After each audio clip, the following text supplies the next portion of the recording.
வாங்கினப்பயோ இது இவ்வளவு விலையா அப்படின்னு ஆச்சரியப்பட்ட எந்த பொருள்? இந்த ஷோ இப்போ நடக்கனால அது தக்காளி தான் சொல்ல வேண்டிய ஒண்ணு. 1 கிலோ தக்காளி 500 ரூபானே. 1 கிலோ தக்காளி 500. தக்காளி இல்லாம பண்றதுக்கு 100 ரெசிபி இருக்கு. சோ அத ஃபாலோ பண்ணிக்கலாம். என்னடா முட்டாட்டமா பேசிக்கிட்டு முட்டா பயல. இப்போ நீங்க கிட்டத்தட்ட சொல்றபடி பார்த்தா அரிசி விலை கூடி போச்சு, மளிகை சாமான் விலை கூடி போச்சு, காய்கறி விலை கூடி போச்சு. இப்போ பத்திய சாப்பாடு தான் சாப்பிடலாம் நீங்க சொல்றபடி பார்த்தா. சார் இப்போ அப்பளம் பொரிக்காம சுட்டு சாப்பிடலாம். ஐயய்யா, இந்த மாதிரி சிச்சுவேஷன்ல வந்து நீங்க வந்து நான் ஆஃப் பண்ணிட்டு படுத்துங்க. சில விஷயங்களை நம்ம கண்ட்ரோல் பண்ணலாம். சாஷே கான்செப்ட் வரதுக்கு முன்னாடி சீக்கா அரைச்சி வச்சிருந்தாங்க வீட்ல. அதுக்கு அதையே நம்ம பண்ணக்கூடாது. உங்களுக்கு கோவம் தானே? எனக்கு வருது, என்ன பண்ண முடியும்? சீயக்காய் அரைப்பதன் வழியாக 30 ரூபாய் மிச்சம் பண்ணிட்டான். ரைட். இப்போ பத்தல. அடுத்து சொல்லுங்க. நீ கேக்க சோப் இருக்கு இல்லீங்களா, பவுடர் சொன்னாரு. நீங்க பிராண்டட் போனீங்கன்னா கண்டிப்பா விலை ஜாஸ்தி. நான் ஏன் பிராண்டட் போக கூடாதுன்னு சொல்லுங்க அப்ப. டேய் என்னடா நான் அப்படி சொன்னா இப்படி சொல்றேன், இப்படி சொன்னா அப்படி சொல்றேன். நான் நல்ல பிராண்ட் போட்ட ஒரு சோப்பு போட்டு நான் ஏன் குளிக்க கூடாது? ஏன் ஏழையுமே ஏன் அதை போட்டு குளிக்க கூடாது? அவன் சவுகாரம் போட்டு குளிக்கணுமா? என்ன சொல்றீங்க? எனக்கு புரியலையே. அப்படி கேளுங்க, அறிவு வரட்டும். சரி விடுங்க, நீங்க அடுத்த விஷயம் சொல்லுங்க. எனக்கு நான் நியாயமான சம்பளம் தான் வாங்கிட்டு இருக்கேன். நியாயமான சம்பளத்துக்கு நான் என்ன வாழ்க்கை வாழணும், அந்த வாழ்க்கை என்னால வாழ முடியல நான் உங்கள்ட்ட வந்து சொன்னா அடடா புட்டு வைக்கிறேன். புட்டி இல்ல சார், பணியாரம். விடவே மாட்டியா? Thank you. அது அப்படிதான் இருக்கும். நீ தான் சீட் பேக் பண்ணிக்கணும்னு சொன்னா எப்படி இது? நாமும் போட்டா நல்லா நடிப்பேன்னு சொன்னடா. நான் ஸ்டாலியா 5000 ரூபாய் எங்கேன்னு சொல்லுங்க. திருநெல்வேலி ஒரு சார் 15000 போயிருச்சு இல்லையா? வீட்டு மளிகை சாமான் 5000 20000 போயிருச்சு. பையனோட காலேஜ் ஸ்கூல் ஃபீஸ் வச்சீங்க, அது ஒரு 10000 வச்சுங்க. 10000 30000 போயிருச்சு. அப்புறம்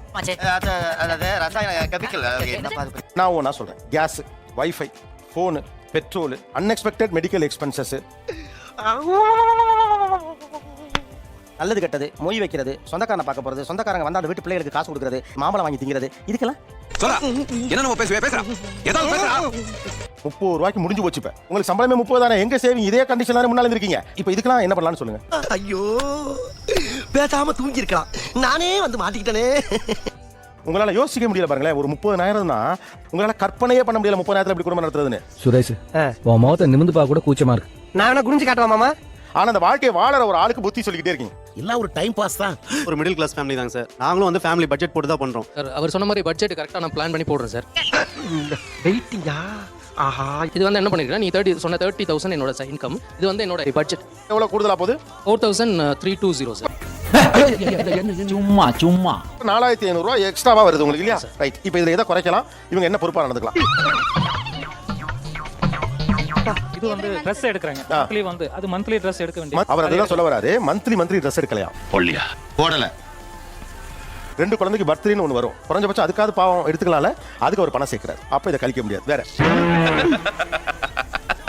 என்டர்டைன்மெண்ட் கேட்டகரியில 2 வருதுமா. சினிமாக்கு 500 ரூபாய் போட்டுருக்காரு. ஹோட்டலுக்கு வெளியே போட்டு 500 ரூபாய், மாசம் 1000 ரூபாய். இதை குறைச்சுக்கணுங்கிறீங்களா? அப்போஸ் குளுக்கோஸ். அப்போஸ்ங்க, அப்போஸ்னா ஆமான்னு அர்த்தம். சார் மாசம் போறத 2 மாசம் ஒரு தடவை போலாம். இந்த கணக்கே கிட்டத்தட்ட அப்படித்தான் இருக்கு. ஒரு டிக்கெட் எவ்வளவு இன்னைக்கு? மாட்டிக்கியா துவச்சையோட வந்தேன். நீ இப்படி தான் வாழ்ந்துட்டு இருக்கேன் நான். பேருக்கு சினிமான்னு போட்டுருக்காரு. ஒரு மாசத்துக்கு ஒரு முறை குழந்தைகளோட வெளியில கூட போக வேண்டாம்னு சொல்றீங்களா? அது 2 மாசத்துக்கு ஒரு தடவை மாத்திக்கலாம்னு சொல்றீங்களா? அப்படி பச்சையா சொல்ல முடியாது, ஒரு யூகமா சொல்லலாம். இந்த மாதிரி சூழ்நிலை இருந்தா மாத்திக்க தான் சார் செய்யணும். ஒய்ஃப் வந்து ஹவுஸ் ஒய்ஃப். இயர் ஃபுல்லா வீட்லயே அடைச்சு வச்சிட்டு இருந்தா என்ன ப்ராப்ளம் வரும் உங்களுக்கு தெரியும். எப்படி பேசினாலும் கேட்டு போறானே. இப்போ என்டர்டைன்மெண்ட் இந்த தெளிவு உங்களை எங்கேயோ கொண்டு போகுது. அதுல ஸ்கூல் பசங்களுக்கு ஆட்டம். அத வந்து பைக்ல கூட்டி போய் அப்புறம் யார் சார் வேலைக்கு போறது? இன்னும் முடியல, இருக்கு. ஸ்கூல் வந்து 7-8 மணிக்குள்ள நீங்க எடுத்து போய் டிராப் பண்ணணும். நீங்க 30,000 சம்பாதிக்கிற ஒரு ஆளை ஒரு சின்ன சலுகை கூட இல்லாம வாழணும்னு சொல்றீங்க. மனுஷனா நீங்க எல்லாம் 10 மணி நேரம் வேலை பார்க்குற ஒரு குடும்ப தலைவர் ஒரு சின்ன சலுகை கூட இல்லாம எதுக்கு வாழணும்னு கேட்கிறேன்.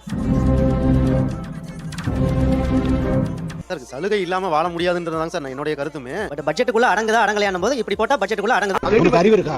நான் கேக்குறதுக்கு பதில் சொல்லு. இல்ல என்ன பிரச்சனைனா இந்த பட்ஜெட் இந்த மாசம் நான் போட்டுருவேன். அடுத்த மாசம் இப்ப ஏற்கனவே இருக்கு கரெக்டா 4000 ரூபாய் கூடுதலா வருது. மாற்றம்டா மாற்றம்டா மாற்றம்டா. 10 பொருட்கள் விலை ஏறிட்டாலே அது 1500 ரூபாய் எனக்கு கூட வேணும். இப்ப எப்படி குடும்பம் நடத்த முடியும்? பாரு செய்யறதையும் செஞ்சு விட்டு குடிக்கிறத பாரு. திருவிழாவில் காணாம போன புள்ள மாதிரி. டவுன்ல இது கஷ்டம் தான் சார். அதை நான் அக்செப்ட் பண்ணிக்கிறேன். அது என்னுடைய செலவுகளை அந்த 30,000 ரூபாய்க்குள்ள அடக்குற மாதிரி பாத்துக்கிறேன். அடேங்கப்பா. பட்ஜெட் போட்டு கொடுத்துருக்காங்கல்ல, இதெல்லாம் குறைச்சு இதெல்லாம் சரி பண்ணா அவர் 30,000 உங்களை மாதிரி மகிழ்ச்சியா இருக்கலாம் சொல்லுங்க. ரொம்ப அருமையா சொன்னீங்க கேப்டன். நான் இப்ப செய்ய போற காரியத்தை பார்த்து நீங்களே ஆடி போயிருவீங்க, அசந்து போயிருவீங்க. இந்த ஃபங்க்ஷன்ஸ் எல்லாம் நான் தேவையில்லாத ஃபங்க்ஷன்ஸ் அட்டெண்ட் பண்ண நீங்க மாட்டேன். தேவையில்லாத வெட்டிக்கணும். உங்களடா நீங்களும் எனக்கு ஆத்திரங்கள் வருது. நீங்க சொன்ன கணக்குப்படி 2200 ரூபாய் குறையுது. அவருக்கு எவ்வளவு பட்ஜெட் அடி வந்தது? அவருக்கு ஏற்கனவே 4500 ரூபாய் அடி வாங்குது. இன்னும் 2700 ரூபாய். இது 2700. அவரோட சாய்ஸ்லயே விடுறேன். அவருக்கு ஏன்னா என்னென்ன எனக்கு தெரியல. அப்ப நீங்க என்ன பண்ணுங்க, ஒரு மிடில் கிளாஸ் ஆன நீங்க உங்க பிள்ளைகளை ஆட்டோல அனுப்பாதீங்க. சரி. 2வது வெளியே போகாதீங்க. தீபாவளி, பொங்கல், நல்ல நாள், பெரிய நாள் எதுவும் பண்ணாதீங்க. இதெல்லாம் பண்ணாமலே உங்களுக்கு 1500 ரூபாய் மிச்சம் கடன் இருக்கும், எக்ஸஸ் இருக்கும். அதையும் எப்படியாவது பொறுத்துக்கங்க.